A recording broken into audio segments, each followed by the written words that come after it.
মা কানা মুহাম্মাদুন আবা আহাদিম মির রিজালিকুম ওয়ালাকিন রাসূলুল্লাহি ওয়া খাতামান নাবিয়্যিন ওয়া কানা আল্লাহু বিকুল্লি শাইইন আলিমা। জোরে বলুন আল্লাহু আকবার। আল্লাহ রাব্বুল আলামিন বলেন, ও পৃথিবীর মানুষ, মুহাম্মদ সাল্লাল্লাহু আলাইহি ওয়াসাল্লাম তোমাদের কারো পিতা নন, তিনি হলেন আমার আখিরি জামানার পয়গম্বর, আমার রাসূল, তিনি হলেন শেষ নবী, সর্বশ্রেষ্ঠ নবী। সুবহানাল্লাহ। কিন্তু এই পৃথিবীতে একটা জাতি আছে, একটা গোষ্ঠী আছে যারা রাসূলকে শেষ নবী বলে মানে না। আছে না গো? গোলাম আহমদ কাদিয়ানী, কাদিয়ানী সম্প্রদায়, তারা বলেন না নবী শেষ নবী নন, খাতামিম নুন, এই চারটি অক্ষর। এরা ইসলামের সবগুলো মানে, কিন্তু এই খাতামিম নুন নবীর শেষ নবী মানে না। ওরা বলে নবী মুহাম্মদ সাল্লাল্লাহু আলাইহি ওয়াসাল্লাম শেষ নবী নন, ওনার পরে হচ্ছে গোলাম আহমদ কাদিয়ানী, উনি হচ্ছেন শেষ নবী। নাউযুবিল্লাহ। কিন্তু আল্লাহ তাআলা বললেন যে আমার মুহাম্মদ সাল্লাল্লাহু আলাইহি ওয়াসাল্লাম শেষ নবী। নবীজি বলেছেন আনা খাতামুন নবী, আমি মুহাম্মদ সাল্লাল্লাহু আলাইহি ওয়াসাল্লাম হচ্ছি শেষ নবী, আখিরি পয়গম্বর, আমার পরে কোনো নবী নাই, রাসূল নাই। ইল্লা যদি আসতো লাকানা আমার, আল্লাহ তাআলা ওমরকে নবী বানিয়ে দিতেন। সুবহানাল্লাহ। কারণ ওমর রাদিয়াল্লাহু আনহুর ভিতরে নবী হবার যোগ্যতা ছিল। কথা শুনতেছেন ভাই? নবী হবার যোগ্যতা ছিল। আল্লাহ পাকের রাসূল একদিন স্বপ্ন দেখেন, হযরত ওমর রাদিয়াল্লাহু তাআলা আনহু এবং সাহাবায়ে কেরাম, সমস্ত সাহাবারা যাচ্ছেন এবং সমস্ত সাহাবাদের ভিতরে ওমরের গায়ের জুব্বাটা নিচে দিয়ে হিসড়ে হিসড়ে যাচ্ছে ধুলা দিয়ে। আমার কথা শোনেন, অন্যদিকে মন দিবেন না ভাই, যতক্ষণ আছি আমি আমার কথার দিকে একটু মন দেন। আল্লাহর রাসূল সাহাবারা যখন জিজ্ঞাসা করলেন, হুজুর এই স্বপ্নের ব্যাখ্যাটা কি? হযরত ওমরের গায়ে এত বড় জুব্বা বেশি কেন, কারণটা কি? আল্লাহ তাআলা রাসূল বললেন, ও সাহাবারা, এই স্বপ্নের ব্যাখ্যা অন্য কিছু নয়, এই স্বপ্নের তাবির অন্য কিছু নয়, এই স্বপ্নের তাবির এটাই, আমার যত সাহাবা আছে সমস্ত সাহাবার ভিতরে ওমরের তাকওয়াটা আল্লাহর কাছে বেশি। তাও তো সুবহানাল্লাহ বলবেন। হযরত ওমরের তাকওয়া ছিলেন বেশি। হযরত ওমর ইসলামের জন্য ছিলেন কঠোর, কাফেরদের জন্য ছিলেন কঠোর, আর ইসলামের পক্ষে তিনি ছিলেন একজন নরম পন্থীর মানুষ।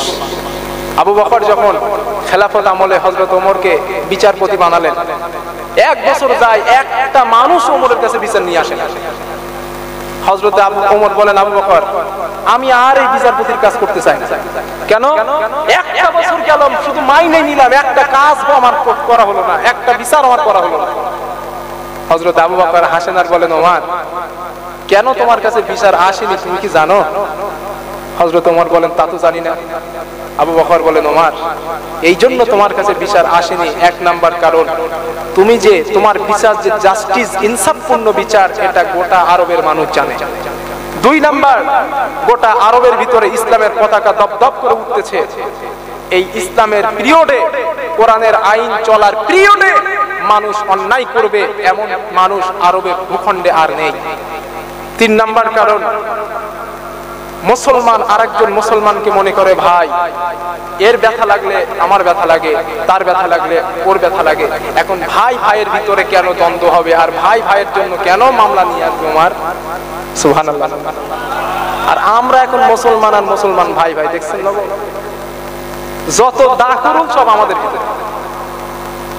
ও ফুরফুরা, ও আহলে হাদিস, ও জামাত ইসলামী, ও তাবলীগ, মাথা ফাটাফাটি করে আমরা মরতেছি। কথা ঠিক বললাম না ভুল বললাম? ভাইরে, আপনারা আমাকে একটু জবাব দেন তো, কবরে কি জিজ্ঞাসা করবে তুমি ফুরফুরা ছিলে না তাবলীগ ছিলে? কথা বলেন। জিজ্ঞাসা করবে না। আহলে হাদিস ছিলে না জামাত ইসলামী ছিলে? জিজ্ঞাসা করবে? করবে না। জিজ্ঞাসা করবে তোমার রবকে, তুমি কোন ধর্মের উপরে প্রতিষ্ঠিত ছিলে, ঠিক না ভুল?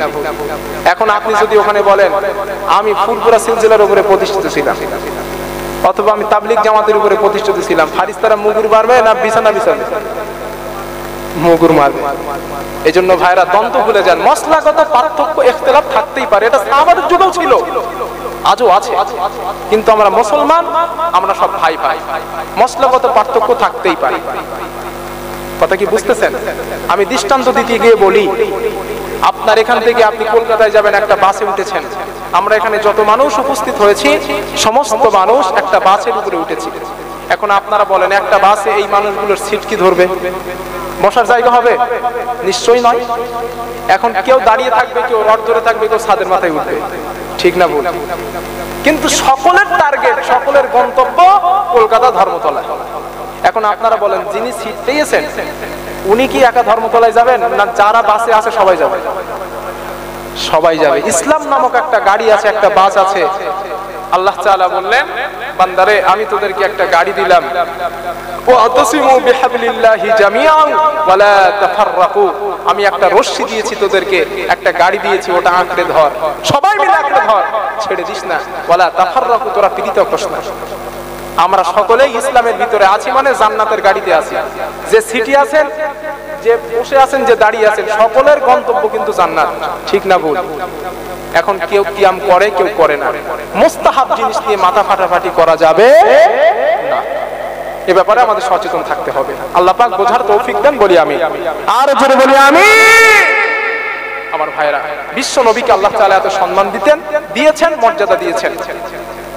বিলাতের হাউস অফ কমন্সের ভিতরে বিগত শতকে, আমার কথাটার ভাষার দিকে ফলো করেন, বিগত শতকে শ্রেষ্ঠ দার্শনিক ছিলেন বার্ট্রান্ড রাসেল। নাম শুনছেন না গো? বার্ট্রান্ড রাসেল, উনি ভালো দার্শনিক ছিলেন। ওনাকে জিজ্ঞাসা করা হয়েছিল, প্রশ্ন করা হয়েছিল, আজকের পৃথিবীতে তো কোথাও শান্তি নেই, মানুষে মানুষে, গোত্রে গোত্রে, রাজায় রাজায় যে হিংসা চলছে, জিঘিংসা চলছে, যুদ্ধ বিগ্রহ চলছে, এই অশান্তির অমানিসা থেকে পৃথিবীর মানুষকে বাঁচার কি কোনো রাস্তা নেই, কোনো পথ নেই? বার্ট্রান্ড রাসেল সেদিন বিলাতের হাউস অফ কমন্সের সম্মুখে দাঁড়িয়ে আঙ্গুলের নির্দেশনা দিয়ে বলেছিলেন, একটাই মাত্র রাস্তা আছে, একটাই মাত্র পথ আছে, সেটি হচ্ছে go back to the universal go and the universal prophet. সুবহানাল্লাহ। একজন খ্রিস্টান মানুষ, তিনি বললেন, তাম পৃথিবীর মুখে যত ধর্ম আছে, যত মতবাদ আছে, ইসলাম ছাড়া যা কিছু পৃথিবীতে আছে, সমস্ত কিছু থেকে পরিত্যাগ করে, রিপ্লাই ব্যাক করে আল কোরআনের কাছে ফিরে আসতে হবে এবং বিশ্বনবী সাল্লাল্লাহু আলাইহি ওয়াসাল্লামের আদর্শের কাছে ফিরে আসতে হবে। যদি পৃথিবীর মানুষ তা আসতে পারে, জীবন জিজ্ঞাসার জবাব পেয়ে যাবে, জীবনের ঘোর অমানিসা কেটে যাবে। জোরে বলুন সুবহানাল্লাহ। লাকাদ কানা লাকুম ফি রাসূলিল্লাহি উসওয়াতুন হাসানাহ। আল্লাহ পাকের কালোজয়ী চিরন্তন ঘোষণা, নিশ্চয়ই আমি আল্লাহ তোমাদের কাছে পাঠিয়েছি আমার সেই শ্রেষ্ঠ রাসূল, তার উসওয়াতুন হাসানা, তার উত্তম আদর্শ, উত্তম আখলাক। সুবহানাল্লাহ। নবী কি মনের মানুষ ছিলেন! স্বামী বিবেকানন্দ বলেছেন, তার একটা রাইটারে কিতাবের ভিতরে তিনি বলেছেন, আমি একজন হিন্দু পরিবারের সন্তান, আমি মুসলমান ঘরে জন্ম নিইনি, তবে মুসলমানদের ধর্মগুরু আব্দুল্লাহর বেটা মুহাম্মদ, তার জামানায় যদি আমি স্বামী বিবেকানন্দ থাকতাম, আমার দেহের রক্ত দিয়ে মুহাম্মদ সাল্লাল্লাহু আলাইহি ওয়াসাল্লামের পা ধুয়ে দিতাম। কত শ্রেষ্ঠ মনের মানুষ তিনি ছিলেন। আল্লাহ তাআলা বলেন, ইন্নাকা লা আলা খুলুকিন আযীম। আরবিতে আযীম বলা হয় এমন শব্দকে, লম্বায় যতটা দৈর্ঘ্য, আড়েও ততটা দৈর্ঘ্য, যার দৈর্ঘ্য মাপার জন্য ফিতে আবিষ্কার হয় নাই। আল্লাহ তাআলা নবীর আখলাক চরিত্রের ব্যাপারে বলেছেন, খুলুকিন আযীম। আমার নবীর চরিত্র হচ্ছে ওই আযীম, যেটা মাপার জন্য পৃথিবীতে কোনো ফিতে আবিষ্কার হয় নাই। একটু জোর করে বলবেন না? কিন্তু আমি দুঃখের সঙ্গে কথাটা বলছি ভাই, সেই নবীর আখলাক, সেই নবীর আদর্শকে ছেড়ে দিয়েছে আজকের আমার যুব সমাজ। যুব সমাজ ফোনের পিছনে পাগল হয়ে যায়, খেলার প্লেয়ারদের পিছনে পাগল হয়ে যায়, সিনেমার নায়ক নায়িকাদের দেখে পাগল হয়ে যায়, তার জীবনের সঙ্গে নিজের জীবনের স্ট্যাটাস মেলাতে চেষ্টা করে। কথা ঠিক বললাম না ভুল বললাম? ও যুবক বন্ধু, সালমান খান, শাহরুখ খান তোমার মডেল নয়, শাহরুখ খান, সালমান খান, মিঠুন চক্রবর্তী তোমার আদর্শ নয়। তোমার আদর্শ যদি খুঁজতে হয় মদিনাওয়ালা নবীর ভিতরে খোঁজো। মদিনাওয়ালা নবীর ভিতরে রয়েছে তোমার জন্য আদর্শ। কারণ সেই নবী মানুষকে মারতে শেখান নাই, মানুষকে কোলে টানতে শিখেছেন, মানুষকে ভালোবাসাতে শিখিয়েছেন, গরিবকে সম্মান দিতে শিখিয়েছেন, গরিবকে দুমুঠো খেতে দিতে শিখিয়েছেন।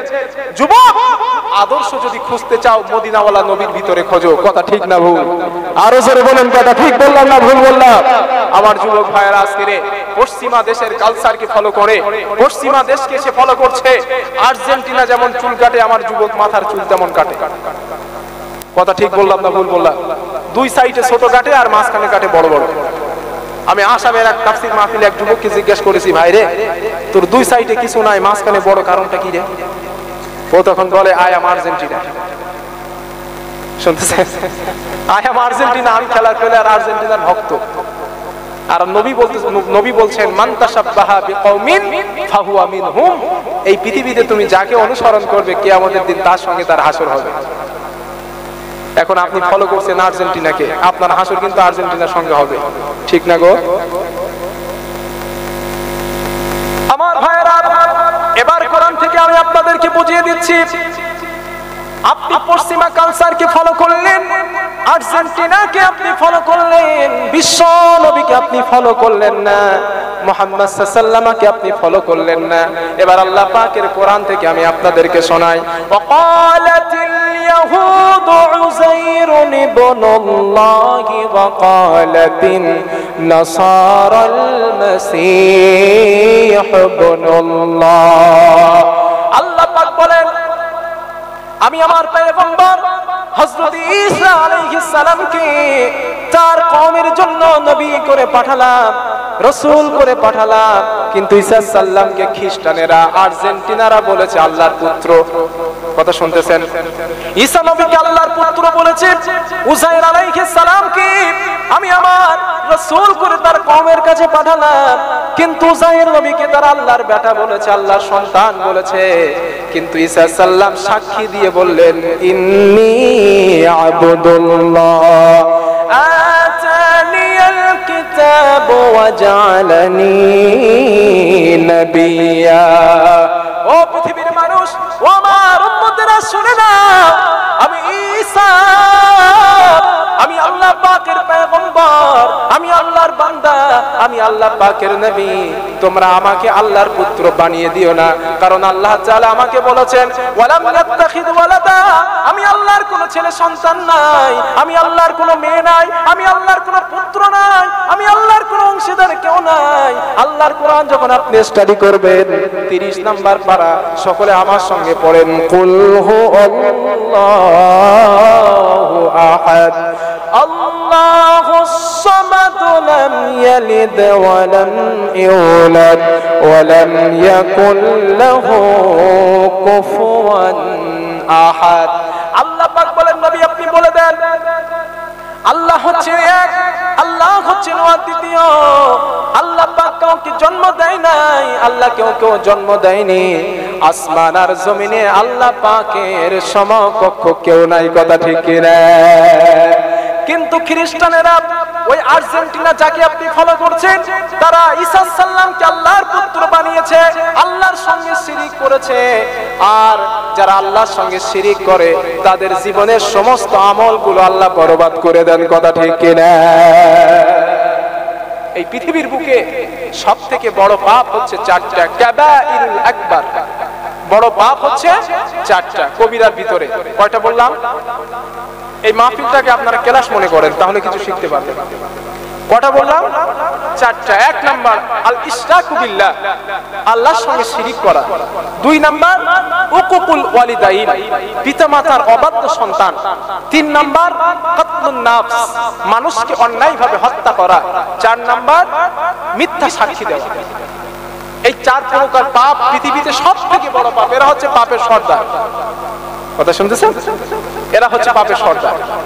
আর এই সর্দারের ভিতরে সবথেকে বড় পাপ হচ্ছে 1 নম্বরে আল ইশরাকু বিল্লাহ, আল্লাহর সঙ্গে শিরিক করা।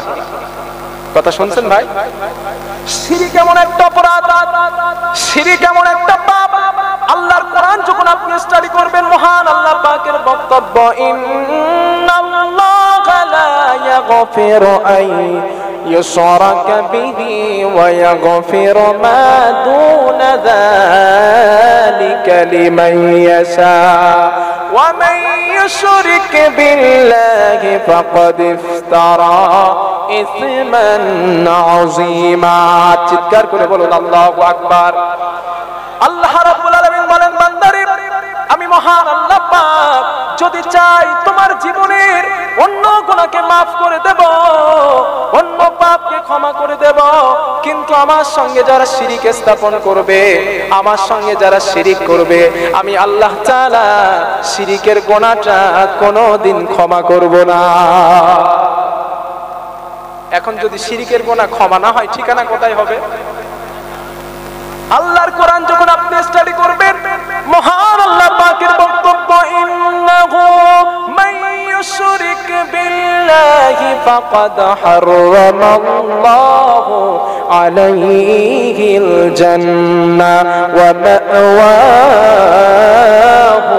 নার আল্লাহ পাক বলেন বান্দারে আমার সঙ্গে যারা শিরক করবে আমার সঙ্গে যারা অংশীদার করবে আমি আল্লাহ তাআলা তাদেরকে জান্নাতে দেব না তাদের জান্নাতটা এমন তাদের জন্য হারাম হয়ে যাবে আর তাদের ঠিকানা হয়ে যাবে জাহান্নাম নাউজুবিল্লাহ এখন আপনারা বলেন আর্জেন্টিনারা আল্লাহর সঙ্গে শিরক করছে শিরক করার কারণে জাহান্নামী আর আপনি সেই আর্জেন্টিনাকে ফলো করছেন আর নবী বলছেন মান তাশাব্বাহা বিকওমিন ফাহুয়া মিনহুম পৃথিবীতে যে যার অনুসরণ করবে তার সঙ্গে হাসর হবে এখন আর্জেন্টিনারে ফলো করছেন আর্জেন্টিনার সঙ্গে আপনার হাসর ঠিকানা কোথায় কথা কি বোঝাতে পারলেন এখন আর্জেন্টিনাকে ফলো করা ছেড়ে বিশ্ব নবীকে ফলো করা লাগবে কথা ঠিক না ভুল আমরা শুধু মুখে বলি আল্লাহ রাসূলকে আমরা ভালোবাসি আমরা আশিকে রাসূল কিন্তু মুখে দাঁড়িয়ে নাই কথা ঠিক বললাম না ভুল বললাম আশিকে রাসূল হওয়ার জন্য নবী এ টু জেড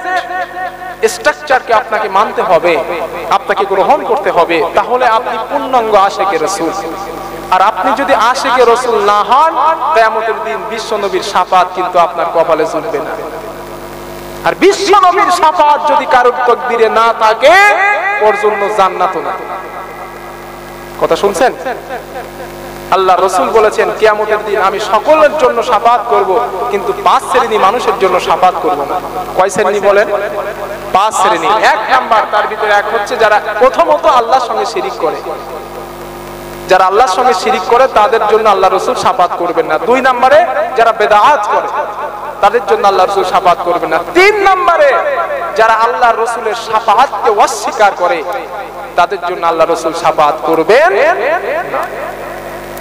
আমার ভাইরা এজন্য বিশ্ব নবীর শাফাত যদি পেতে চান আমি আপনাদেরকে বলবো ভাই নবীর স্ট্রাকচারকে আপনাকে ফলো করতে হবে বুখারীর হাদিস থেকে বলছি শুনেন রাসূল করিম সাল্লাল্লাহু আলাইহি ওয়াসাল্লাম আল্লাহ পাকের রাসূল বলেছেন তাবতারিকু আলা উম্মতি সালাসা কিয়ামতের ময়দানে আল্লাহ তাআলা নবী বলেন কিয়ামতের দিন আমার উম্মতের ভিতরে 73টা দলে ফেরকা হবে কটা খ্রিস্টান নবীর উম্মত না শিয়া নবীর উম্মত না ইহুদি নবীর উম্মত না হিন্দু নবীর উম্মত না নবীর উম্মত হচ্ছে তারা যারা বলেছে লা ইলাহা ইল্লাল্লাহ আমার ভাইরা আমরা হচ্ছে সেই রাসূলের উম্মত বিশ্ব নবী বললেন কিয়ামতের ময়দানে আমার উম্মতের ভিতরে 73টা দলে ফেরকা হবে ভাগ হয়ে যাবে সমস্ত দল যাবে জাহান্নামে ইল্লা ওয়াহিদ একটা দলই যাবে জান্নাতে সুবহানাল্লাহ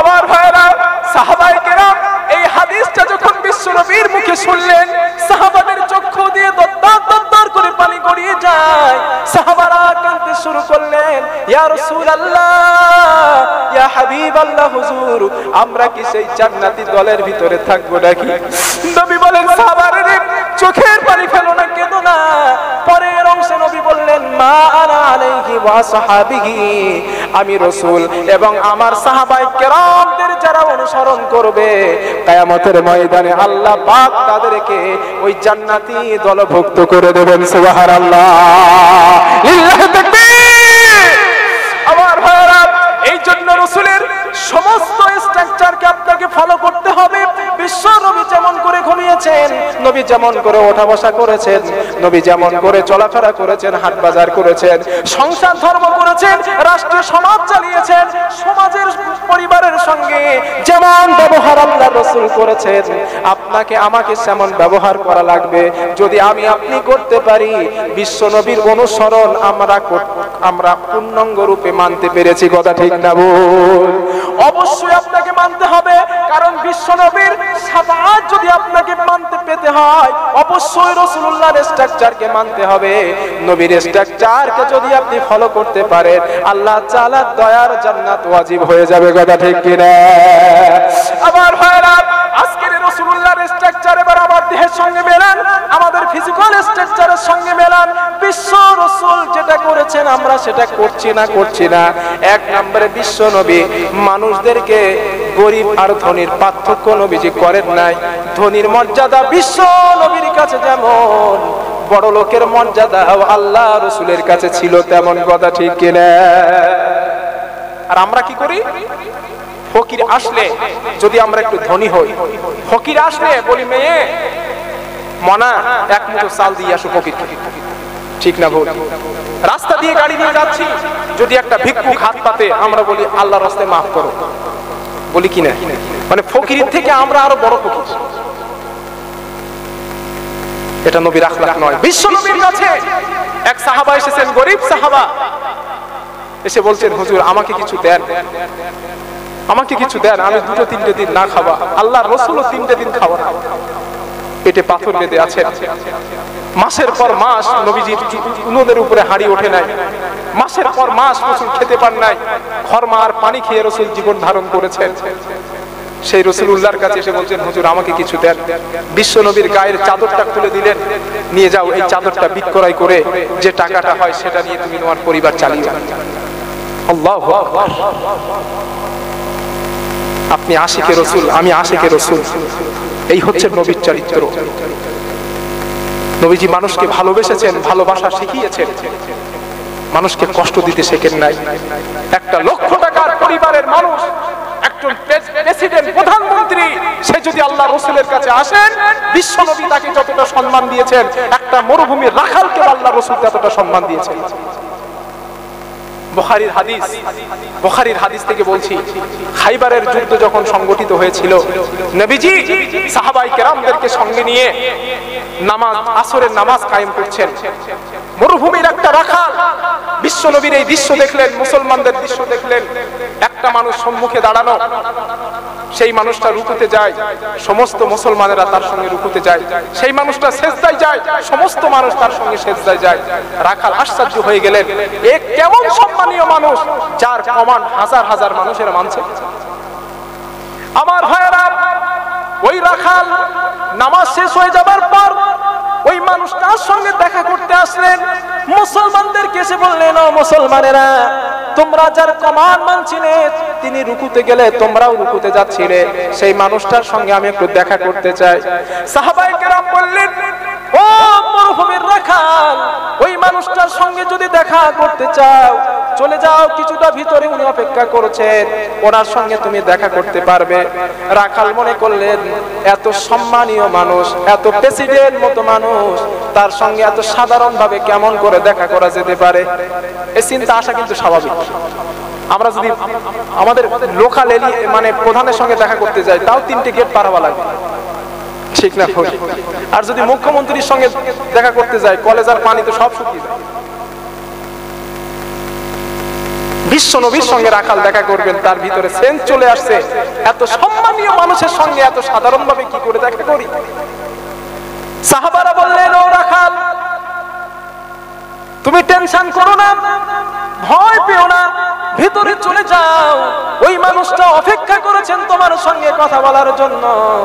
ওই মানুষের আখলাক সম্পর্কে তোমার ধারণা নাই, তুমি ভিতরে গিয়ে তার সঙ্গে কথা বলো, আমাদের মতো ধারণা তোমার চলে আসবে। সুবহানাল্লাহ। আবার ভাইরা, রাখাল বিলম্ব করলেন না, ভিতরে কিছুটা চলে গেলেন। নবীজি রাখালকে লক্ষ্য করলেন, তার মাথার চুলগুলো উপড়ো খুবড়ো, গায়ের ভিতরে ধুলোবালি। নবীজি দূরে দাঁড়ানো দেখে নবীজি রাখালকে ডাকলেন, কাররিব, কাছে এসো। রাখাল ভয় পেয়ে গেলেন, এত সম্মানীয় মানুষ, আমি তার সম্মুখে দাঁড়িয়ে আছি, কিন্তু তিনি আমাকে বললেন কারিব, কাছে এসো। নবীজি আবার বললেন কারিব, ও যুবক কাছে এসো। নবীজি তিনবার ডাকলেন কারিব, কাছে এসো। রাখাল বিশ্ব রাসূলের কাছে সামনাসামনি চলে আসলেন। নবীজি বসে আছেন, নামাজ হালতে নবী বসে আছেন, রাখাল বিশ্ব নবীর সামনে বসলেন। আবার নবীজি রাখালের পায়ের সঙ্গে নিজের হাঁটুটা লাগিয়ে দিলেন, নিজের হাঁটুর সঙ্গে রাখালের হাঁটুটা লাগিয়ে দিলেন। নবীজি রাখালকে জিজ্ঞাসা করলেন মা ইসমুক, তোমার নাম কি? রাখাল জবাব দিলেন আনা আসওয়াদ বিন গালিব, আমার নাম আসওয়াদ বিন গালিব। নবীজি বললেন তোমার কাজ কি, তুমি কি করো? রাখাল বললেন আমি এই মরুভূমিতে ছাগল চড়াই, উট চড়াই, আমি একজন রাখাল। কিন্তু আপনি যে আমাকে এত সম্মান দিলেন, এত মর্যাদা দিলেন, পৃথিবীর কোন মানুষ তো আমাকে এত সম্মান দেয় না, মর্যাদা দেয় না।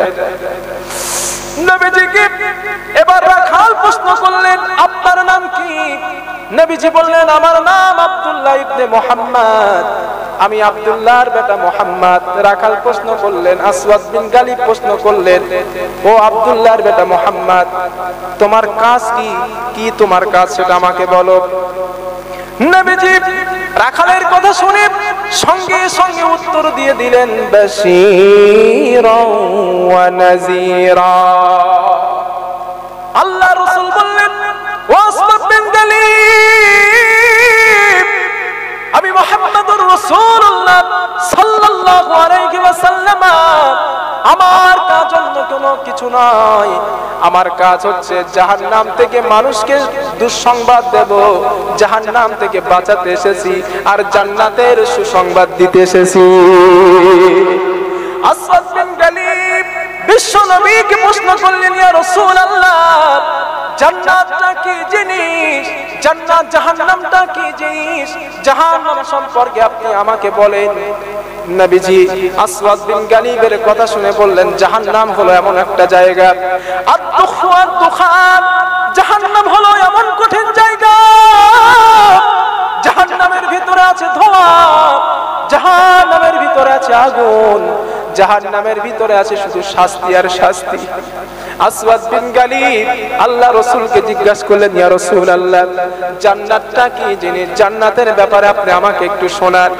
নবীজি বললেন আসওয়াদ বিন গালিব, জান্নাত হলো এমন একটা জায়গা মালা আইনুন রাআত, এমন কোন চক্ষু নাই যেটা জান্নাত দেখেছে, ওয়ালা উযুনু সামিআত, এমন কোন কর্ণ নাই যা শ্রবণ করেছে, ওয়ালা খাতরা আলা কলবি বাশার, এমন কোন অন্তঃকরণ নাই, মন নাই যেটা জান্নাতের কল্পনা করতে পেরেছে। সুবহানাল্লাহ।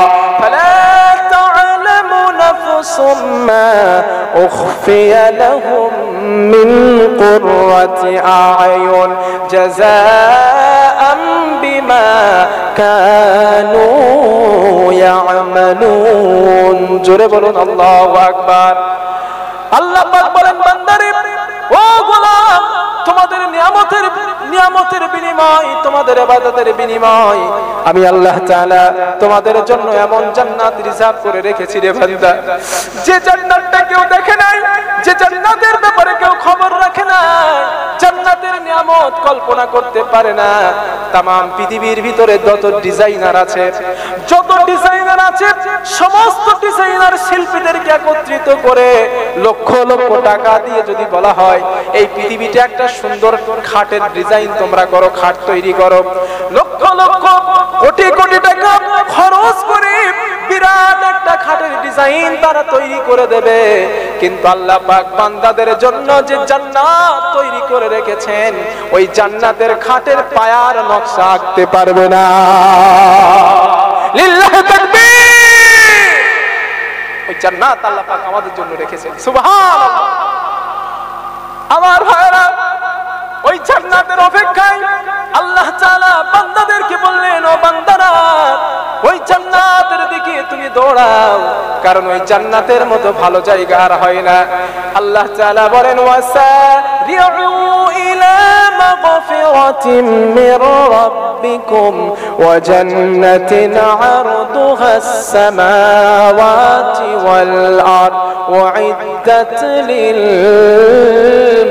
للمتقين আল্লাহ পাক বলেন বান্দারে আমার জান্নাতে যাওয়ার জন্য প্রতিযোগিতা করো তোমরা দাও জান্নাতের জন্য প্রতিযোগিতা করো সে যে জান্নাতের প্রশস্ততা হবে আসমান আর জমিনের প্রশস্ততার মতো সুবহানাল্লাহ আমার ভাইরা হযরত আসওয়াদ বিন গালিব রাদিয়াল্লাহু তাআলা আনহু আল্লাহ রাসূলের মুখ থেকে যখন জান্নাতের বর্ণনা শুনলেন আসওয়াদ বিন গালিব বললেন ইয়া রাসূলুল্লাহ সেই জান্নাতটা কোথায় জান্নাতটা কোথায় নবীজি বললেন ও আসওয়াদ বিন গালিব ওই যে খায়বারের যুদ্ধ চলছে খায়বারের প্রান্তরে তুমি চলে যাও মুসলমান হয়ে ঈমানদার হয়ে আল্লাহর সামনে মস্তককে অবনত করে বিসর্জন দিয়ে তুমি খায়বারের প্রান্তরে চলে যাও ওখানে গিয়ে যদি তুমি শাহাদাত বরণ করে নাও শহীদ হয়ে যাও আমি রাসূলুল্লাহ বলছি তোমার চক্ষু ডুবতে দেরি হবে আল্লাহ পাকের জান্নাত পেতে দেরি হবে না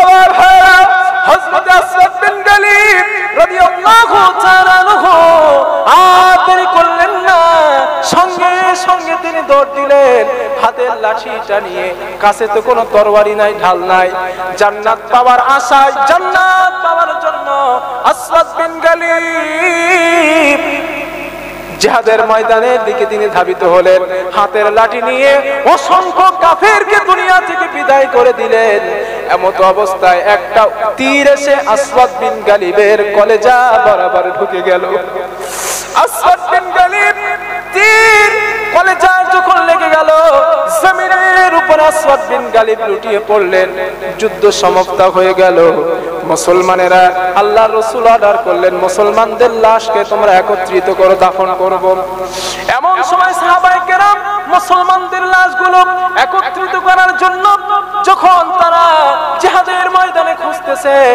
মুসলমানদের লাশের ভিতরে অপরিচিত একটা লাশ সাহাবারা লাশটাকে দেখে চিনতে পারে না এই লাশটা কার এটা কাফেরদের পক্ষ না মুসলমানের পক্ষ যদি কাফেরদের পক্ষ হবে কাফের যদি হবে তাহলে মুসলমানদের ভিতরে কেন শহীদ হয়ে পড়ে আছে সাহাবাদের ভিতরে কথা কখন চলে এলো আল্লাহ রাসূলকে দেখা হলো ইয়া রাসূলুল্লাহ ইয়া হাবিবাল্লাহ হুজুর একটা চিরপরিচিত লাশ যাকে কোনোদিন দেখি নাই জিহাদের ময়দানে মুসলমানদের সঙ্গে পড়ে আছে হুজুর যদি একটা বার আপনি লাশটাকে দেখতেন আমরা বড় উপকৃত হতাম আবার নবীজি মুসলমানদের শহীদ হওয়া লাশগুলোর সম্মুখে যখন দাঁড়িয়ে গেলেন আসওয়াদ বিন গালিব রাদিয়াল্লাহু তাআলা আনহু তার বুকে তীরবিদ্ধ হয়ে জমিনের উপরে পড়ে আছেন নবীজি আসওয়াদ বিন গালিবের চেহারার দিকে যখন চক্ষুপাত করলেন দৃষ্টিপাত করলেন নবীজির চক্ষু দিয়ে দগদগ করে পানি গড়িয়ে যায় সাহাবারা বললেন ইয়া রাসূলুল্লাহ একটা অপরিচিত মানুষের জন্য কেন কাঁদতেছেন নবীজি বলেন ও সাহাবারা এটা কোনো অপরিচিত ব্যক্তি নয় কিছুক্ষণ আগে আমার হাতে হাত দিয়ে এই আসওয়াদ বিন গালিব ইসলামের কলেমা পড়ে মুসলমান হয়ে গেছে আমাকে জিজ্ঞাসা করলো ইয়া রাসূলুল্লাহ আল্লাহর নিয়ামত পরিপূর্ণ জান্নাত কোথায় আমি বললাম জান্নাত ওই খায়বারের প্রান্তর আমি খায়বারের প্রান্তরে তাকে পাঠিয়ে দিলাম আমি বললাম আসওয়াদ বিন গালিব রে যদি জিহাদের মাঠে আজকে তুমি শহীদ হয়ে যাও শাহাদাত বরণ করে নাও তোমার চক্ষু ডুবতে দেরি হবে আল্লাহর জান্নাতে যেতে তোমার দেরি হবে না ও সাহাবারা আসওয়াদ বিন গালিব আমার কথা শুনে জান্নাতের লোভে আর সহ্য করতে পারে নাই জিহাদের ময়দানে শহীদ হয়ে গেল আমি বিশ্ব নবী সাক্ষী প্রদান করলাম মহান আল্লাহ তাআলা আমার প্রিয় সাহাবা আসওয়াদ বিন গালিবকে জান্নাতের উচ্চ মাকাম দিয়ে দিয়েছে লিল্লাহি তাকবীর লিল্লাহি তাকবীর সুবহানাল্লাহ ওয়ালহামদুলিল্লাহ ওয়া লা ইলাহা ইল্লাল্লাহ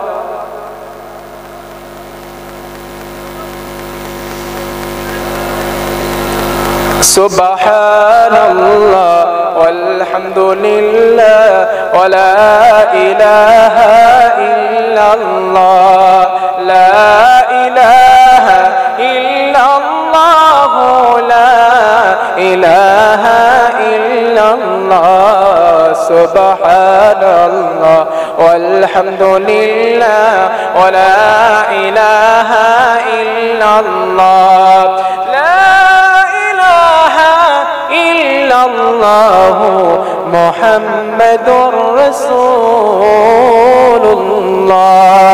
সাল্লাল্লাহু আলহামদুলিল্লাহ। আমার ভাইরা, আমার নবী একজন রাখালকে এত সম্মান দিয়েছেন, তাহলে আমাদের কর্তব্য, আমাদের কাছে যদি গরিব মানুষ আসে আমরা তাদেরকে সম্মান দেব। রাজি আছেন ইনশাআল্লাহ? আলহামদুলিল্লাহ। তাহলে আমরা নবীর একটা সুন্নতকে পালন করতে পারবো। এই নবী দিবস এইটা দেওয়ার সার্থকতা হবে তখন যখন আপনি নবীর পূর্ণাঙ্গ জীবনকে মানবেন। তাহলে আমরা নবীর জীবন থেকে দুটো জিনিস পেলাম। রাসূলুল্লাহ মানুষকে ভালোবাসতেন, গরিব ধনীর পার্থক্য দূর করতেন। ঠিক বললাম না ভুল বললাম? তাহলে আমরা এটা করব। বিশ্ব নবীর আর একটা চরিত্রের কথা বলছি। কষ্ট পাচ্ছেন আপনারা? থাকবেন না যাবেন গা? এখন আপনাদের যে পেছে আমি ফেলাইছি, এখন উঠতে তো পারেন না, কষ্ট হলেও কিছু করার নাই। যেহেতু আপনারা বলেছেন ওয়াদা ভঙ্গ করা মুনাফিকের লক্ষণ, সারা রাত শোনালো না, আমি তো পারব না। আমি এখানে আগে আসা বক্তব্য ছিল আমাদের বাগজোলাতে, ওখানে আমি ছেড়েছি 11টায়। 11টা থেকে বাগজোলা থেকে আপনার এখানে আসতে আমার 1 ঘন্টা 15 মিনিট সময় লেগেছে। আমার যে ড্রাইভার আছে সে গাড়ি চালিয়েছে 100-120 স্পিড। কি করব, আমার 12টা সময় দেওয়া, তাও 15 মিনিট লেট হয়ে গেছে। তবে আল্লাহ সুস্থভাবে এনেছেন, এটা আল্লাহ পাকের কাছে শুকরিয়া। তবে যেহেতু আমি কষ্ট করে এসেছি, একটু বলি শোনেন নাকি? আমার কথার ভিতরে হেদায়েতমূলক কথা পাচ্ছেন তো? আলহামদুলিল্লাহ। আর একটা পয়েন্টের কথা আমি আপনাদেরকে বলছি। এই পৃথিবীতে এমন কোন নবী, এমন কোন রাসূল আসেন নাই, এমন কোন নবী অতিবাহিত হয়নি, এমন কোন জাতি অতিবাহিত হয়নি যাদের কাছে আল্লাহ তাআলা রাসূল প্রেরণ করেননি। কথা কি শুনতেছেন? এমন কোন জাতি কওম আসেননি যাদের কাছে আল্লাহ তাআলা নবী প্রেরণ করেননি। প্রত্যেক জাতি, প্রত্যেক কওমের জন্য আল্লাহ তাআলা রাসূল প্রেরণ করেছেন। আল্লাহ পাকের বক্তব্য, ওয়ালাকাদ বা'আথনা ফি কুল্লি উম্মাতির রাসূলা আন ই'বুদুল্লাহা ওয়াজতানিবুত তাগুত। আল্লাহ রাব্বুল আলামিন বলেন, আমি প্রত্যেক কওমের জন্য, প্রত্যেক জাতির জন্য নবী প্রেরণ করলাম, রাসূল প্রেরণ করেছি। তারা মানুষকে দাওয়াত দিয়েছে এই বলে, এক আল্লাহর ইবাদত করো, এক আল্লাহর গোলামি করো, দাসত্ব করো, আর তাগুতকে বর্জন করে দাও। সুবহানাল্লাহ। সমস্ত নবীরা মানুষকে দাওয়াত দিয়েছেন, ইয়া কওমি ইবুদুল্লাহ মা লাকুম মিন ইলাহিন গায়রু। প্রত্যেক নবী, প্রত্যেক রাসূল জাতিদেরকে ডাক দিয়েছেন, হে আমার কওম, হে আমার জাতি, এক আল্লাহর ইবাদত করো, দাসত্ব করো, এক আল্লাহর গোলামি করো, আর তাগুতকে, ইসলাম বিরোধী শক্তিকে বর্জন করে দাও। সুবহানাল্লাহ। প্রত্যেক নবী, প্রত্যেক রাসূল দাওয়াত দিয়েছেন। কেন দাওয়াত দিয়েছেন? এজন্য দাওয়াত দিয়েছেন, এই পৃথিবীর ভিতরে আছে অসংখ্য বাঁকা বাঁকা পথ। কথা কি বুঝতেছেন? নবী কেন এসেছেন? এই জন্য আসছেন, পৃথিবীর বুকে আছে অসংখ্য বাঁকা পথ, জাহান্নামের পথ। এই জাহান্নামের পথের ভিতরে মানুষ সাধারণভাবে জান্নাতের রাস্তা খুঁজে নিতে পারবে না। এই জন্যই আল্লাহ রাসূল দিলেন। কথা ঠিক না?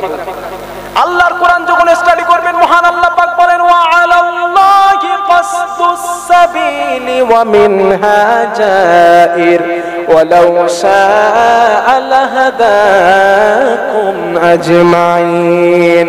আল্লাহ রাব্বুল আলামিন বলেন, এই পৃথিবীর মুখে অসংখ্য বাঁকা পথ, অসংখ্য জাহান্নামের পথ। এই জাহান্নামের পথের ভিতরে আমি আল্লাহ তাআলা তোমাদের জন্য সোজা রাস্তাটা বলে দিয়েছি। কেমন করে সোজা রাস্তা বলে দিলাম?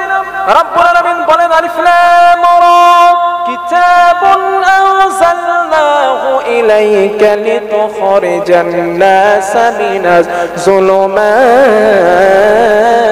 ইলান নূর। আল্লাহ রাব্বুল আলামিন বলেন, ও আমার বান্দারা, আমি তোমাদের কাছে একটা কিতাব দিলাম আর একটা নবী দিলাম। ওই কিতাব দিয়ে নবীরা তোমাদেরকে আলোর রাস্তা দেখাবে, অন্ধকারের ভিতর থেকে জান্নাতের রাস্তা, আলোর রাস্তা দেখাবে। এজন্যই আমি কিতাব আর নবী দিয়েছি। সুবহানাল্লাহ। তাবারাকাল্লাযী নাযালাল ফুরকানা আলা আবদিহি লিয়াকুনা লিল আলামিন নাযীরা।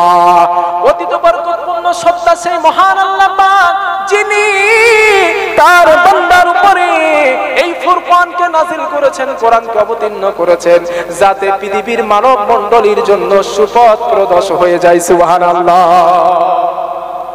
আল্লাহ তাআলা রাসূলকে উপহার দিলেন আর একটা কিতাব দিলেন, যাতে আমরা জান্নাতের রাস্তা খুঁজে পাই। ঠিক না গো?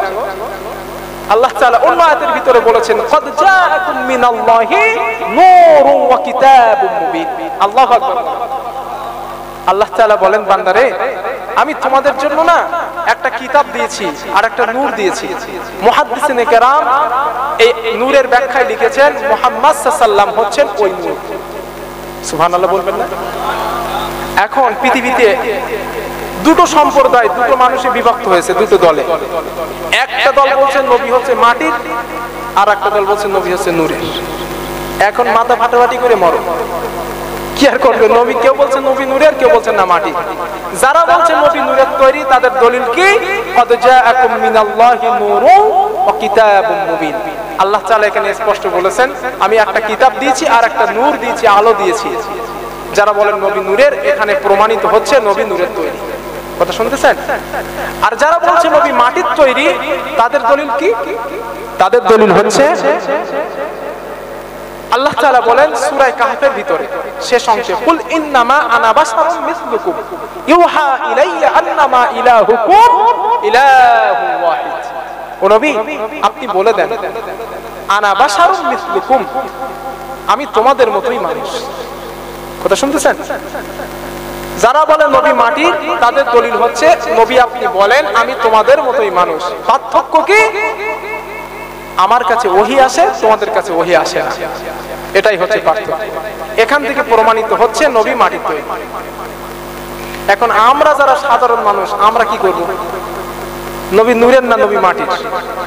আপনারা তো এতদিন এটা নিয়ে তো ঝামেলা হয়, জানেন তো নাকি? প্রচুর ঝামেলা।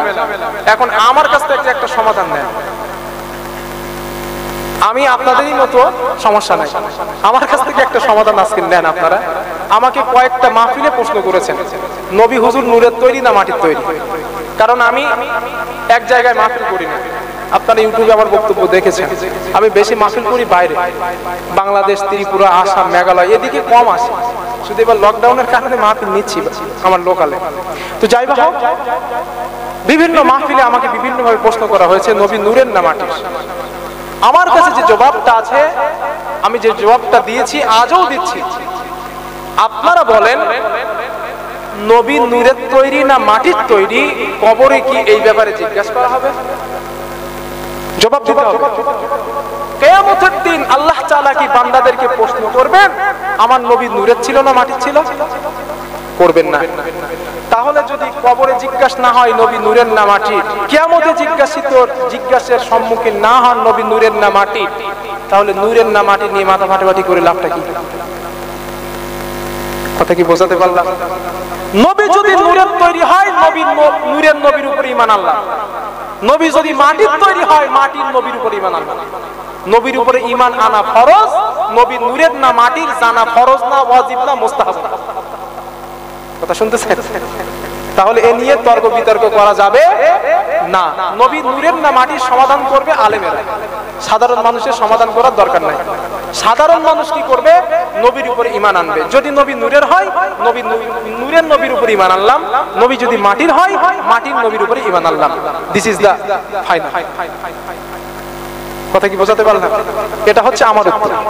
এখন আপনাদের কাছে ভালো লাগতেও পারে, নাও লাগতে পারে। আমি দ্বন্দ্বের ভিতরে নেই ভাই, পরিষ্কার কথা। আমাকে এক লোক গত মাহফিলে এক লোক আমাকে জিজ্ঞেস করেছেন যে হুজুর, মানে আমি জাহান কবজের ব্যাপারে আলোচনা করছিলাম, মৃত্যুর প্রসঙ্গে আলোচনা করছিলাম। আমি আলোচনা করতে করতে এক লোক আমাকে জিজ্ঞেস করেছে, হুজুর আপনি যে বললেন আজরাইল আলাইহিস সালাম উনি একজন ফারিস্তা, আজরাইল মালাকুল মাউত ইনি হচ্ছেন একজন ফারিস্তা, তবে আজরাইল ওনার কিন্তু গোষ্ঠী আছে, একটা দল আছে, একটা দল আছে ওনার, উনি কিন্তু একজন নয়, কিন্তু জাহান কবজের দায়িত্ব আল্লাহ তাআলা একজনকে দিয়েছেন। এখন ওই লোক প্রশ্ন করছে, হুজুর আপনি যে বললেন আজরাইল জাহান কবজ করে এক একটা ব্যক্তির, এখন আজরাইল সাল্লাম একা জাপানে ভূমিকম্প হলো, জার্মানে ভূমিকম্প হলো, বাংলাদেশে ভূমিকম্প হলো, একসঙ্গে 14,033 কতজন ইন্তেকাল করেছেন, মারা গেছেন। এখন বেচারি আজরাইল একা এত জাহান কেমনে কবজ করবে? প্রশ্ন দেখছেন? এই প্রশ্নের উত্তর আপনি কি করে দেবেন? এখানে নেই হাদিস নেই কোরআন। আল্লাহর কি শুকরিয়া, মাথায় একটা বেরেন আসলে। আর হাদিস শরীফের ভিতরে এসেছে আজরাইলের ফিজিক্যাল স্ট্রাকচারের ব্যাপারে, এখানে এসেছে। আমি তাকে উত্তর দিলাম, ভাই কোনো সমস্যা না, উত্তরটা শোনেন, আপনারাও শোনেন, ফায়দা হবে। আমি তাকে বললাম, আপনি কোন কুটুম বাড়ি গেছেন, আত্মীয়র বাড়িতে গেছেন, ভালো করে শোনেন জবাবটা। আপনি কোন আত্মীয়র বাড়িতে ঘুরতে গেছেন, আত্মীয়র বাড়িতে ঘুরতে গেলে আপনাকে একটা কোয়ার্টার প্লেট দেওয়া হয়েছে। এই কোয়ার্টার প্লেটের একটা জায়গায় আছে লেবু, একটা জায়গায় আছে কলা, একটা জায়গায় আছে আঙ্গুর, একটা জায়গায় আছে আপেল, একটা জায়গায় আছে ডিম, মাছ ইত্যাদি ইত্যাদি। পুরো কোয়ার্টার প্লেটটা সাজানো আপনার সামনে। আপনি যদি ইচ্ছা করেন একটা আঙ্গুরের কোয়া খেতে পারেন, আপনি যদি ইচ্ছা করেন একটা কলা খেতে পারেন, আপনি যদি ইচ্ছা করেন একটা বেদানার দানা খেতে পারেন, আপনি যদি ইচ্ছা করেন সবগুলো এক মুঠ একসঙ্গে এক গালে দিতে পারেন। ঠিক না ভুল? হযরতে আজরাইল আলাইহিস সালামের কাছে আল্লাহ তাআলা এই পৃথিবীটাকে একটা কোয়ার্টার প্লেট করে দিয়েছেন। ওনার যখন ইচ্ছা তিনি একটাকে ধরেন, যখন ইচ্ছা 10,000 একসঙ্গে ধরেন। সুবহানাল্লাহ। জবাব শেষ। মানে যিনি যেমন তার উত্তর দেওয়া লাগে তেমন। ফাইদা জাআ আজালুহুম লা ইস্তাখিরুনা সাআতান ওয়া লা ইস্তাকদিমুন। আল্লাহ তাআলা বলেন, মৃত্যুর সময় যখন তোমার ঘনিয়ে আসবে, 1 সেকেন্ড আগে হবে না, 1 সেকেন্ড পরে হবে না। আল্লাহর হুকুম জাহান কবজ। ইনি হচ্ছেন আজরাইল। আমার ভাইরা, এমন তেবর প্রশ্ন আসে, তবে আমি সমস্যার সম্মুখীন মূলক কথা বলি না, ইখতিলাফ মূলক কথা আমি মাহফিলে বলি না। কেন বলি না? আমার ইলম কম। ইখতিলাফ মূলক কথা বলে সমস্যায় জড়াবো দরকার নাই, যেগুলো পড়ছি ওইগুলোই বলছি। আল্লাহ পাক আমাদেরকে কবুল করেন, বলি আমিন। আর একটু মন খুলে বলি আমিন, আর একটু মন খুলে বলি আমিন।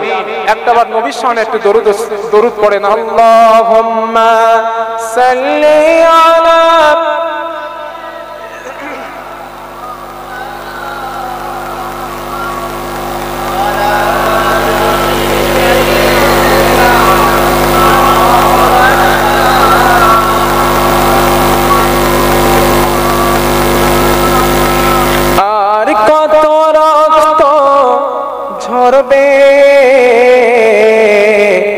আর কত মানুষ মরবে, আর কত রক্ত ঝরবে, আর কত মানুষ মরবে। কখনো কি আর সোনালি জামানা, কখনো কি আর সোনালি জামানা, ওমরের যুগ ফিরে আসবে, শান্তির যুগ ফিরে আসবে। আর কত রক্ত ঝরবে, আর কত মানুষ মরবে। কখনো কি আর সোনালি জামানা, কখনো কি আর সোনালি জামানা, ওমরের যুগ ফিরে আসবে, শান্তির যুগ ফিরে আসবে। কত আজ বিধবা হলো যে নারী, কত যে মায়ের কোল করেছ খালি, কত আজ বিধবা হলো যে নারী, কত যে মায়ের কোল করেছ খালি, সবুজে পৃথিবী রক্তে রঙিন, সবুজে পৃথিবী রক্তে রঙিন। চেয়ে দেখো ভাই তুমি দো জাহানে, চেয়ে দেখো ভাই তুমি দো জাহানে, আর কত রক্ত ঝরবে, আর কত মানুষ মরবে, আর কত রক্ত ঝরবে, আর কত মানুষ মরবে।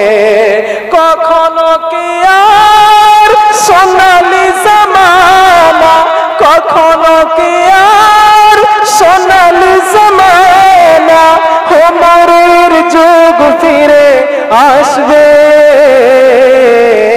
শান্তির যুগ ফিরে আসবে। আল্লাহ যেন এনে দেন বলি আমিন। আজকের বিশ্ব নবীর প্রতি, বিশ্ব নবীর উপরে আক্রমণ চলছে। ফ্রান্স সরকার বিশ্ব নবীর ব্যঙ্গচিত্র করেছে, আপনারা ইউটিউবে দেখেছেন, নেটে দেখছেন। আমার পূর্ববর্তী বক্তা তার কথা আমি যতটুকু শুনেছি, আমি বুঝে ফেলেছি, এতটুকুই উনি এই ব্যাপারে আলোচনা করছিলেন, ঠিক কিনা? উনি বলছিলেন, তোমার ভাইরা, যে নবী আমাদের হৃদয়ের স্পন্দন, যে নবীর জন্য আমরা জীবনটাকে বিসর্জন দিতে পারি, সেই নবীর জন্য, সেই নবীকে নিয়ে কটূক্তি করা হচ্ছে, আর আমরা এখানে আফসোস আর অনুশোচনা করতেছি। কথা ঠিক কিনা আমার ভাইরা? আমি আজকের ফ্রান্স সরকারকে বলতে চাই, ফ্রান্স সরকার ভুলে যেও না, বিশ্ব নবী সাল্লাল্লাহু আলাইহি ওয়াসাল্লাম কটূক্তি করে, ব্যঙ্গচিত্র করে, বিশ্ব নবীকে অপমানিত করার ষড়যন্ত্র করে আবু জেহেলের গোষ্ঠী যেমন সাফ হয়েছে, আল্লাহ তাআলা তোমাকেও সাফ করে দেবে। যদি সম্ভব হয় তওবা করে ফিরে এসো, রাসূলের মানকে ছেড়ে দাও। কারণ বিশ্ব নবীকে আমরা একা ভালোবাসি না, আমাদের থেকেও আল্লাহ তাআলা বিশ্ব রাসূলকে বেশি ভালোবাসেন। কথা ঠিক কি না? কথা ঠিক কি না? আল্লাহ পাকের কোরআনের বক্তব্য, ইয়া আইয়ুহাল্লাযীনা আমানু লা তারফাউ আসওয়াতাকুম ফাওকা সাওতিন নবী। আল্লাহ পাক সাহাবায়ে কেরামদেরকে লক্ষ্য করে বললেন, ও বিশ্ব নবীর সাহাবারা, ও ঈমানদারেরা, তোমাদের কণ্ঠের আওয়াজ যদি আমার রাসূলুল্লাহর আওয়াজের ঊর্ধ্বে চলে যায়, আমি আল্লাহ তাআলা তোমাদের জীবনের ভালো আমলগুলো বরবাদ করে দেব। কাদের বলছেন? সাহাবাদের। যে সাহাবাদের ব্যাপারে আল্লাহ তাআলা ওহী নাযিল করেছেন, রাদিয়াল্লাহু আনহুম ওয়া রাদু আন, আমার সাহাবাদের উপরে আমি আল্লাহ খুশি এবং সাহাবারাও আমার উপরে খুশি। সুবহানাল্লাহ। সেই সাহাবাদেরকে লক্ষ্য করে আল্লাহ তাআলা কোরআনের আয়াত নাযিল করলেন, তোমাদের কণ্ঠের আওয়াজ যদি আমার রাসূলের কণ্ঠের আওয়াজের উপরে উঠে যায়, আমি আল্লাহ তাআলা আর বিলম্ব করব না, আর সুযোগ দেব না, তোমাদের সব আমল আমি আল্লাহ তাআলা বরবাদ করে দেব। আল্লাহু আকবার। সেই নবীর কণ্ঠের আওয়াজের উপরে যদি সাহাবাদের আওয়াজ ওঠে, আল্লাহ এতটুকু বরদাস্ত করেন নাই, আর সেই নবীকে নিয়ে তুমি ব্যঙ্গচিত্র করছো। আজকে আমাদের হাত বাঁধা, আমাদের পা বাঁধা, আমাদের জবান বাঁধা। যদি এটা ভারতবর্ষের জমিনে হতো, ভারতবর্ষের মুসলমান সংখ্যায় কম হলেও বিশ্ব নবীর অপমান ভারতের মানুষ মেনে নেবে না, নেবে না, নেবে না, নেবে না। কথা ঠিক কিনা? কারণ আমাদের জীবনের থেকে আমরা বিশ্ব রাসূলকে বেশি ভালোবাসি। আমরা চাই সেই নবীকে, নবীর জন্য প্রাণ দিতে, শহীদ হতে। একবার না 100 বার চাই। রাজি আছেন না নাই? কথা বলেন, রাজি আছেন না নাই? এই ঈমান আপনাকে তৈরি করতে হবে। সাহাবায়ে কেরাম ওই ঈমান তৈরি করেছিলেন। যখন এইগুলো আমার চোখের সামনে ভাসতেছে, আমার কথা বলার মতো অবকাশ তাই, আমার কথা কে শুনবে? আমার প্রতিবাদ কে শুনবে? তাই ভাবলাম, আল্লাহ তো স্টেজে আমাকে কথা বলার সুযোগ দেন, শশা মানুষের সামনে কথা বলার সুযোগ আল্লাহ করে দেন, ওখানে বলবো। এখন মিডিয়ার যুগ, আল্লাহ যেন এর কানে এই কথাগুলো পৌঁছে দেয়। তোমরা পৃথিবীতে বেঈমান সরকার, নাস্তিক সরকার, পৃথিবীতে তোমরা লকডাউন চালু করেছো, মুসলমানকে মেরেছো, কেটেছো, মুসলমানকে ঘর থেকে বার হতে দাও নাই। আফগানিস্তানের ছোট্ট শিশু বুক ভরা কান্না নিয়ে বলছেন, আমার স্ত্রী, আমার মাকে, আমার পিতাকে আমার সামনে হত্যা করলে, রক্তাক্ত করলে, শহীদ করলে আমি সবগুলো মেনে নিয়েছি। আমাদেরকে তোমরা বার হতে দিচ্ছ না, আমাদেরকে খেতে দিচ্ছ না, আমাদেরকে পড়তে দিচ্ছ না। তবে শুনে রাখো, হে আমেরিকার সরকার, শুনে রাখো, নাস্তিক বেঈমান ইহুদিরা শুনে রাখো, যে আল্লাহ জমিনকে সৃষ্টি করেছেন, যে আল্লাহ আসমানকে সৃষ্টি করেছেন, সেই আল্লাহর কাছে আমি বলে দিয়েছি, আমার আল্লাহ এমন লকডাউন যেন পৃথিবীতে করে দেন, তাম পৃথিবীকে আল্লাহ অচল করে দেন। সেই শিশুটার কথা আল্লাহ তাআলা সেদিন কবুল করেছিলেন। তাম পৃথিবীতে কোভিড-19 চালু করে দিয়ে গোটা পৃথিবীকে স্তব্ধ করে দিলেন, নে জনমের লকডাউন তোদের করে দিলেন। কথা ঠিক না? এটা হচ্ছে আল্লাহ পাকের পাওয়ার, আল্লাহর ক্ষমতা। কি না পারেন? ইন্নাল্লাহা আলা কুল্লি শাইইন কাদির। For very Allah have power over all things. সমস্ত বিষয়ের উপরে আমার আল্লাহ তাআলা সর্বশক্তিমান। কথা ঠিক কি না?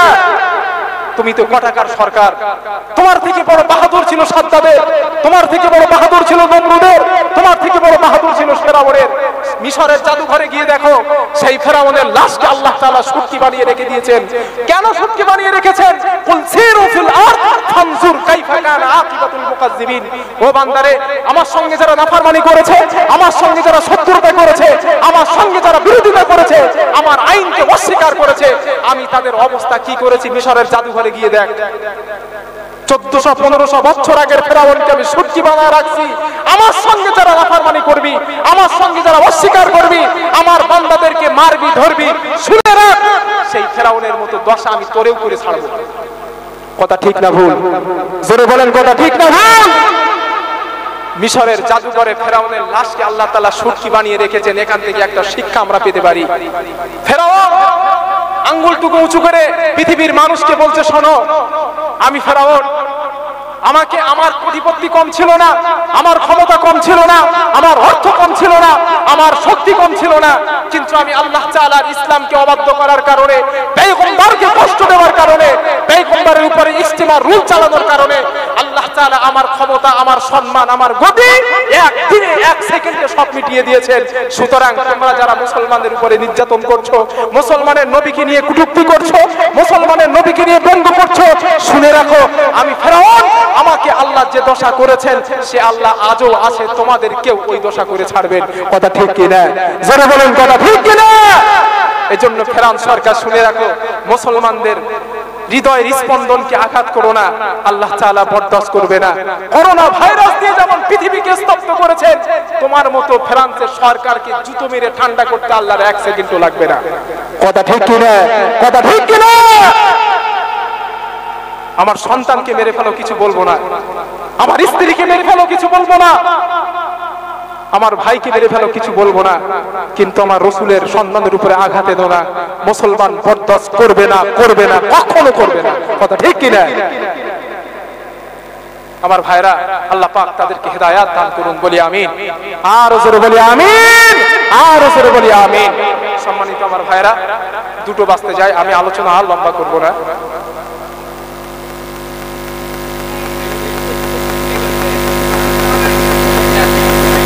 আপনারা তো আমাকে টানতে বলছেন, আমার তো আবার ভিতরে শুরু হয়ে যাচ্ছে। আল্লাহ কবুল করেন, বলি আমি। সম্মানিত আমার ভাইরা, আপনারা আর 20টা মিনিট ধৈর্য ধরেন, ইনশাআল্লাহ দোয়া এবং কিয়ামের ভিতর দিয়ে আমরা শেষ করব, বলি ইনশাআল্লাহ। গভীর রাত হয়ে গেছে, হাদিস শরীফের ভিতরে এসেছে, যত রাত হয় পৃথিবীর অফিস আদালতের দরজা বন্ধ হয়ে যায়, যত রাত হয় পৃথিবীর কলকারখানা বন্ধ হয়ে যায়, যত রাত হয় মানুষের ঘরবাড়ি বন্ধ হয়ে যায়, কিন্তু যত রাত হয় আমার আল্লাহ পাকের ক্ষমার দরজা, আল্লাহর দয়ার দরজা খুলে যায়। হাদিসে কুদসির ভিতরে এসেছে, আল্লাহ তাআলা বলেন, গভীর রাত্রিতে আল্লাহর গুনাহগার বান্দারা যখন চোখের পানি ছেড়ে দিয়ে কাঁদেন, আল্লাহ তাআলা ফেরেশতাদেরকে ডেকে বলেন, ও ফেরেশতারা, আমার ওই বান্দারা চোখের পানি ছেড়ে দিয়ে কেন কাঁদে? ফেরেশতারা বলেন, আল্লাহ, ওই বান্দারা জাহান্নাম থেকে পানাহ চায়, জাহান্নাম থেকে থেকে মুক্তি চায়, আল্লাহ ফারিস্তাদেরকে ডেকে বলেন, ও ফারিস্তারা, আমার বান্দারা কি জাহান্নামটা দেখেছে নাকি? ফারিস্তারা বলে, রব্বুল আলামিন জাহান্নামটা দেখে নাই। ও ফারিস্তারা, আমি আল্লাহ তাআলা তোমাদেরকে সাক্ষী রেখে বলছি, আমার যে বান্দাগুলো জাহান্নামের ভয়ে, আমার শাস্তির ভয়ে, আমার আযাবের ভয়ে দুই ফোঁটা চোখের পানি ছেড়ে দিয়ে কাঁদে, ও ফারিস্তারা সাক্ষী থাকো, আমি আল্লাহ তাআলা আমার ওই বান্দার জীবনের গুনাহগুলিকে মাফ করে দিলাম। সুবহানাল্লাহ। আল্লাহ তাআলা এত দয়াশীল, বান্দাদেরকে ডেকে ডেকে বলেন, ও বান্দারা, গুনাহ করেছিস, তোর গুনাহ যদি হয় পাহাড় সমান, আমি আল্লাহর ক্ষমা তো আসমান সমান। তোর গুনাহ যদি হয় আসমান সমান, আমি আল্লাহর দয়া আসমান আর আমার আরশে আজিম ছাড়িয়ে গেছে। সুবহানাল্লাহ। বান্দারে ভয় পাস না, চিন্তা করিস না, লা তাকনাতু মির রাহমাতিল্লাহ, ইন্নাল্লাহা ইয়াগফিরুদ যুনুবা জামিআ, ইন্নাহু হুয়াল গফুরুর রহিম। ওরে বান্দা, আমি আল্লাহর সিফাত হচ্ছে আমি গফুর, আমি আল্লাহর সিফাত হচ্ছে আমি গফফার, আমি আল্লাহর সিফাত হচ্ছে আমি ক্ষমাকারী, আমি আল্লাহর সিফাত হচ্ছে আমি দয়াশীল। বান্দারে, গুনাহ করেছিস, চিন্তা করিস না, আমি আল্লাহর কাছে ফিরে আয়, আমি তো সব মাফ করে দেব। নবীজি বলেন, মানুষ যখন অনুতপ্ত হয়ে গুনার প্রতি অনুশোচনা করে গভীর রাত্রে চোখের পানি ছেড়ে দিয়ে তাহাজ্জুদের নামাজ পড়ে কাঁদে, গুনাহগারের চোখের পানি নাকের ডগায় আসার আগে আল্লাহ তাআলা তার জীবনের গুনাহগুলি মাফ করে দেন। একদিন এক সাহাবা বিশ্ব নবীর কাছে আসলেন ছোট্ট একটা পাখির বাচ্চাকে ধরে নিয়ে। সাহাবা আল্লাহ রসুলকে দেখালেন, ইয়া রাসূলুল্লাহ, এই পাখির বাচ্চাটাকে আমি ধরে নিয়ে এসেছি, কিন্তু ওর মা আমার সঙ্গে পিছু পিছু এসেছে। আল্লাহ রসুল বললেন, ও সাহাবা, কেন তুমি ছোট্ট পাখির বাচ্চাটাকে ধরে নিয়ে আসলে? সাহাবা বললেন, ইয়া রাসূলুল্লাহ, আমি শুধু আপনাকে দেখাতে এসেছি এইটুকুই, যে এই পৃথিবীর বুকে একটা পাখি তার সন্তানের প্রতি মায়ের কতটা মায়া, এইটা দেখাতে আমি আপনার কাছে এসেছি। আল্লাহর নবী বললেন, ও সাহাবা, তুমি মায়ের প্রতি, মুরগি পাখির প্রতি, পাখির বাচ্চার মায়া আমাকে দেখাতে এসেছো, তুমি কি জানো এই পাখি মা বাচ্চার প্রতি যতটা মায়া, আমার আল্লাহ তাআলা তার বান্দাদের প্রতি এর থেকে লক্ষ লক্ষ কোটি কোটি গুণ মায়া বেশি। সুবহানাল্লাহ। আমার ভাইরা, নবীজি বলেন, সাহাবারা রে, একটা মানুষ মরুভূমিতে উট নিয়ে চলাচল করতেছে, ওই মানুষটার উটের ভিতরে পিঠে আছে পানি, উটের পিঠে আছে খাবার, উটটা হঠাৎ করে কোথায় হারিয়ে গেছে, তার পানি নাই, খাবার নাই, ওই মানুষটা কত পেরেশানিতে পড়বে। সাহাবা বলেন, ইয়া রাসূলুল্লাহ, ওই মানুষটা এত পেরেশানিতে পড়বে, এর মতো পেরেশানি আর কিছু হয় না, কারণ ওই মানুষটা তো ওখানে মারা যাবে, আর তো বাঁচবে না। নবীজি বললেন, ও সাহাবারা, ওই মানুষটা কিছুক্ষণ পরে ওই উটটা আবার ফিরে পেল, খাবার ফিরে পেল, পানি ফিরে পেল, ওই মানুষটা কতটা খুশি হবে। সাহাবারা বললেন, ইয়া রাসূলুল্লাহ, ওর থেকে আর কি খুশি তার জীবনে হতে পারে, কারণ ওই মানুষটা মারা যাচ্ছিল, মারা যাওয়া থেকে বেঁচে ফিরেছে। নবীজি বললেন, ও সাহাবারা রে, আল্লাহ পাকের কোন বান্দা যখন, আল্লাহর কোন গোলাম যখন রব্বুল আলামিনের গুনাহ করার পর অনুতপ্ত হয়ে অনুশোচনা করে আল্লাহর দরবারে ফিরে আসে, আল্লাহর কাছে মাপ চায়, ওই উঠারা ব্যক্তি উট ফিরে পাওয়ার পর যতটা খুশি সে হয়েছে, আল্লাহর বান্দা গুনাহ থেকে ফিরে আসলে আল্লাহ পাক সেই বান্দার প্রতি হাজার গুণে বেশি খুশি হয়ে যায়। ইউবাদদিলুল্লাহু সাইয়্যাতিহিম হাসানাত ওয়া কানাল্লাহু গফুরুর রহিমা। আল্লাহ পাক বলেন, বান্দারে, গুনাহ থেকে যখন তওবা করলি, অপরাধ থেকে যখন তুই ফিরে আসলি, আমি আল্লাহ তাআলা তোর গুনাহটা শুধু মাফ করে দেই না, তুই জীবনে যত গুনাহ করেছিস সমস্ত গুনাহগুলি আমি নেকিতে পরিবর্তন করে দেই। লিল্লাহি তাকবীর। আল্লাহ তাআলা শুধু মাফ করে দেন না, আমাদের সমাজে যদি একটা আসামি একটা চোরকে চোর ধরে নিয়ে যায়, পুলিশ ধরে নিয়ে যায়, তার নামে ডায়েরি করা হয়, ঠিক না গো? আপনারা কি ঘুমাচ্ছেন? যদি কোনো ডাকাতকে ধরে নিয়ে যাওয়া হয়, তার নামে কেস হয়, তার নামে ডায়েরি হয় না গো? ডায়েরি হয়। 2 বছর পরে ডাকাতটা ছাড়া পেল, ছাড়া পাওয়ার পর তার নাম কিন্তু খাতা থেকে কেটে দেওয়া হয় না, যদি কেটেও দেওয়া হয় নাম কিন্তু খাতায় থেকে যায়। কথা শুনতেছেন? কিন্তু আল্লাহ তাআলা সিফাত দেখেন কত মজার। আল্লাহর কোন বান্দা যখন অপরাধ ছেড়ে দিয়ে আল্লাহর কাছে ফিরে আসে, অনুতপ্ত হয়, অনুশোচনা করে, গুনাহ মাফ চায়, আল্লাহ তাআলা শুধু তাকে ক্ষমা করেন না, তার গুনাহগুলো নেকিতে পরিবর্তন করে দেন। শুধু নেকিতে পরিবর্তন করেন না, গুনার খাতা থেকেও নামটা মুছে দেন। সুবহানাল্লাহ। হযরতে মুসা আলাইহিস সালামের জামানায়, মুসা নবী তো দাউদ নবী ছিলেন, একটু রাগী নবী ছিলেন মুসা সাল্লাম। তা উনি আল্লাহকে প্রশ্ন করছেন, আল্লাহ আপনি আমারে বলেন এই জামানায় সবথেকে গুনাহগার মানুষটা কি, সবথেকে বড় গুনাহগার কে, আমি তাহলে দেখব। মুসা সাল্লাম ওরকম তাওর প্রশ্ন করতেন আল্লাহরে। একদিন প্রশ্ন করছে, আল্লাহ আমি যদি তোমার খোদা হই আর তুমি যদি আমার বান্দা হতে, তাহলে তুমি আমার কাছে কি চাইতে? প্রশ্ন সাইজ দেখছেন? আল্লাহ তাআলা যত নবী পৃথিবীতে এসেছেন ডাইরেক্ট কথা বলতেন আল্লাহ তাআলা মুসা সাল্লামের সঙ্গে। সুবহানাল্লাহ। কালিমুল্লাহ, আল্লাহ নিজেই তাকে উপহার দিয়েছিলেন কালিমুল্লাহ। আল্লাহু আকবার। তো মুসা সাল্লাম বললেন, আল্লাহ আমি যদি তোমার রব হতাম আর তুমি যদি আমার বান্দা হতে, তুমি আমার কাছে কি চাইতে? আল্লাহ তাআলা বলছে, মুসা তুমি যদি আমার রব হতে আর আমি যদি তোমার বান্দা হতাম, আমি তোমার কাছে সুস্থতার নিয়ামত কামনা করতাম।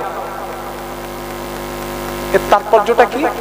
তাৎপর্য হচ্ছে আমরা যদি সুস্থ থাকি টাকা ভালো লাগে, আমরা যদি সুস্থ থাকি সংসার ভালো লাগে, আমরা যদি সুস্থ থাকি গাড়ি বাড়ি ভালো লাগে, আমরা যদি সুস্থ থাকি আত্মীয় স্বজন ভালো লাগে। যে মানুষ সুস্থ না সে কবরে যাবে আর সে কথা বলে না। আমাদের ওখানে একটা লোক আছে, মানে আমি যেখানে পড়াশোনা করতাম, হেফজ কমপ্লিট করেছি যেখান থেকে, ওখানে একটা লোক আছে, অনেক ভাটার মালিক, তিনি অনেক টাকা। এক মসজিদের ইমাম সাহেব, উনি পাখামো করে চায়ের দোকানে সকালবেলা, সব চায়ের দোকানে আপনাদের দিকে বসেন না সকালবেলা, চায়ের দোকানে বসেন। এখন ওই ইমাম সাহেব উনি ওই হাজী সাহেবকে বলছে, হাজী সাহেব আপনি এত গরিব হয়ে গেলেন, এক কাপ চা খাওয়ার পয়সা আপনার নাই। চিন্তা করছেন, উনি কিন্তু অনেক টাকার মালিক। হাজী সাহেব প্রথম কথাটা বুঝতে পারেননি, পরে ওনার রসের কথাটা বুঝতে পেরেছেন। মানে ওনার এমন একটা রোগ হয়েছে, ডাক্তার ওনাকে বলেছে তোমার চা খাওয়া পর্যন্ত নিষেধ। তাই ইমাম সাহেব রস করে বলছে, আপনি এমন গরিব হয়ে গেলেন আপনার একটা চা খাওয়ার পয়সা নেই। ওই লোকটা কোটি কোটি টাকার মালিক, কিন্তু বাড়িতে ঘরের ভিতরে শুতে পারে না, জমিনে গর্ত খনন করে সেখানে শুতে হয়। তাহলে আপনি বলেন, কোটি কোটি টাকা ইনকাম করে অসুস্থ ব্যক্তির কোনো দাম আছে? লক্ষ লক্ষ কোটি কোটি টাকার মালিক রাত্রে ঘুমানোর সময় 4টে করে ঘুমের ট্যাবলেট খাওয়া লাগে। কথা ঠিক বললাম না ভুল বললাম?